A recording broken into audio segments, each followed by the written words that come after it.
Ini adalah 4 teknologi favoritku, dan iPad bukan salah satu darinya. Aku nggak perlu ngasih tahu lagi pentingnya teknologi untuk keseharian kita. Dia adalah sesuatu yang menikmati kita, membuat pengalaman kita jauh lebih mengasyikkan, di beberapa kasus membuat kehidupan kita terasa jauh lebih bahagia, lebih nyaman, lebih aman, dan investasi ke teknologi yang tepat bisa membantu kita mengakselerasi target-target kita, tujuan-tujuan kita di berbagai bidang. Ini adalah 4 favoritku yang akan dimulai dari noise cancelling headphones. Headphones noise cancelling pertama yang kugunakan adalah Sony WH-1000X4 yang aku beli di tahun 2020. Sejak saat itu, aku tahu rasanya pakai active noise cancelling headphones itu gimana. Aku nggak pernah menoleh ke belakang lagi. Dan saat ini, 3 tahun kemudian, Sony WH-1000X4 ku udah menunjukkan tanda-tanda berumur. Aku akhirnya invest lagi ke Bose Quiet Comfort 45.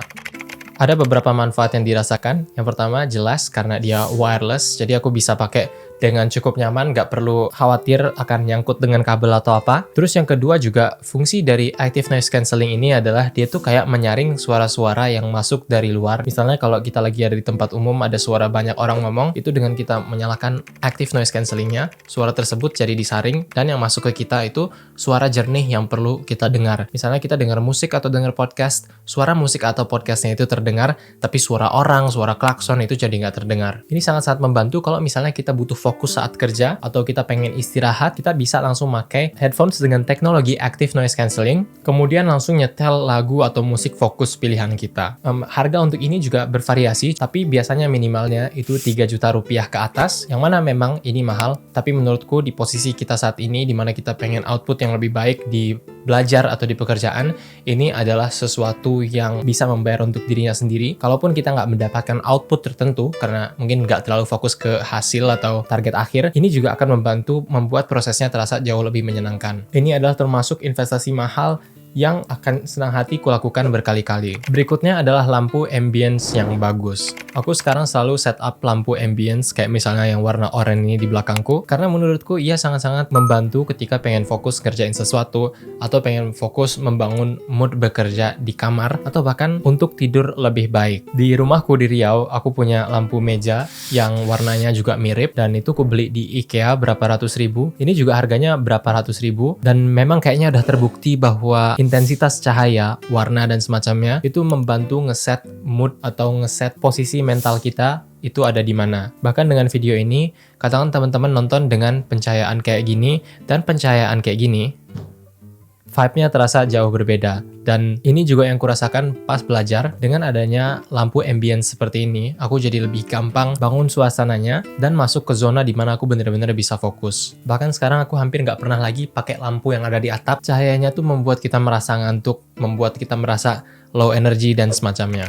Teknologi berikutnya adalah Kindle. Kindle ini adalah e-reader atau pembaca elektronik. Jadi simpelnya Kindle ini bisa menyimpan banyak buku, bukunya kita bisa beli online dan semacamnya, dan kita bisa baca secara digital seperti ini. Banyak yang tanya, kenapa beli Kindle? Kenapa nggak pakai HP atau iPad atau tablet aja untuk baca buku di sana? Jawabannya adalah, Kindle ini adalah e-reader. Dia bukan tablet, bukan HP dengan layar elektronik. E-reader ini adalah pembaca elektronik yang terbuat dari e-paper atau kertas elektronik. Dia bukan layar yang membuat mata kita terasa capek, atau kita sebelum tidur efek blue light-nya itu kecil sekali atau hampir nggak ada. Dan secara umum, experience membaca di Kindle tuh jauh lebih nyaman, hampir mirip dengan bagaimana kita membaca di buku sebenarnya. Aku sangat senang membeli Kindle karena yang pertama, aku cukup enjoy baca, dan yang kedua, aku tahu kalau misalnya aku beli buku seharga 200 ribu dan ada satu hal aja yang kupelajari dari buku itu, satu hal tadi bisa mengubah keputusan yang akan kubuat di kemudian hari yang berpotensi untuk memberikan return yang jauh lebih banyak daripada 200 ribu tadi. Mungkin katakan aku baca buku tentang decision making, harganya 150 ribu. Nanti di masa depan ada masa di mana aku harus membuat decision making, mungkin antara pindah ke kota ini atau ke kota itu, kuliah jurusan ini atau kuliah jurusan itu, yang nanti berkat buku ini, aku jadi katakan bisa menghemat jauh lebih banyak uang atau mendapatkan jauh lebih banyak penghasilan. Kindle yang aku pakai adalah Kindle Paperwhite generasi 10. Aku beli di tahun 2018 atau 2019. Kondisinya masih sangat bagus, sekali ngecas tuh bisa 3 minggu, 4 minggu. Harganya kalau nggak salah sekitar 1-2 juta rupiah. Memang pembelian di awal ini cukup mahal, Tapi kalau misalnya kita cukup sering baca, semakin banyak buku yang kita baca, maka harga ini jadi semakin murah per bukunya. Karena banyak buku yang dijual di Kindle ini harganya itu setengah dari buku fisik yang ditemukan di toko-toko. Aku dulu sempat bikin video tentang Kindle dan mengapa aku sangat senang sudah membelinya, tapi mungkin sekarang udah saatnya bagiku untuk bikin video yang lebih update. Teknologi yang keempat adalah kamera. Ini bisa jadi dari hardware-nya atau juga mungkin software-nya. Maksudnya, hardware-nya itu kayak mungkin dari kita beli HP dengan kamera lebih bagus, atau software-nya katakan dalam kita beli storage atau penyimpanan untuk Google Photos atau iCloud. Kayak yang teman-teman lihat, aku salah satu orang yang sangat hobi untuk mendokumentasikan kegiatan dan hal-hal yang kulakukan. Aku masih ada videoku dari zaman-zaman SMA, dan sekarang tuh banyak dari teman-temanku yang nanyain ke aku, bisa nggak kamu kirim foto ini atau video ini? Karena mereka nggak rekam, tapi aku rekam. Dan ada yang bilang mungkin aku jadi nggak enjoy momennya. Tapi kenyataannya adalah foto atau video 10 detik, 5 detik itu adalah harga yang sangat kecil untuk dibayar demi bisa menyimpan memori atau kenangannya dan menghidupinya kembali selama 5 tahun, 10 tahun, atau 20 tahun ke depan. Invest ke kamera yang bagus, entah di HP atau kamera digital, analog, Polaroid, dan semacamnya, itu akan membuat pengalaman mengambil gambarnya itu jauh lebih mengasyikkan, menyenangkan. Dan kalau misalnya kita memutuskan untuk invest ke software, misalnya storage iCloud dan semacamnya, itu bisa membantu kita untuk ya melakukan lebih banyak daripada apa yang kulakukan sekarang. Kalau misalnya aku nggak punya iCloud atau aku nggak punya Google Photos, itu banyak banget momen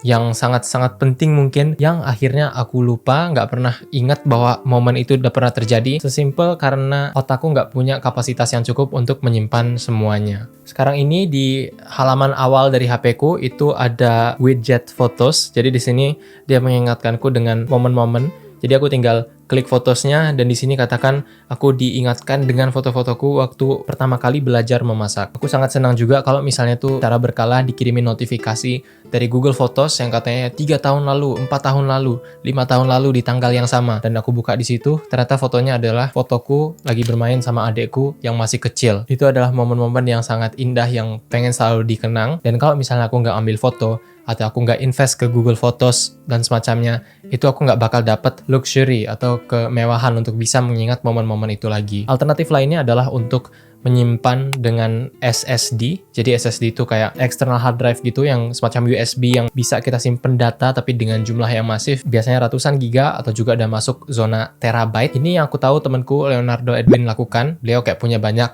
SSD menyimpan foto dan video dari perjalanannya, dan tiap kali jadinya bercerita tentang masa lalu, ada selalu yang bisa ditunjukkan dari simpanan foto ini. Aku sendiri lebih memilih cloud walau mungkin lebih mahal, tapi aku udah terlalu sering dulu punya banyak SSD yang kesenggol dikit jatuh plek, terus habis itu semuanya memorinya hilang, nggak bisa diakses lagi. Dan aku rasa dengan cloud atau penyimpanan internet aku merasa ada security atau rasa aman yang lebih. Tapi tentunya tergantung preferensi dan selera masing-masing. Terima kasih teman-teman sudah menonton video ini, sampai berjumpa pada video berikutnya.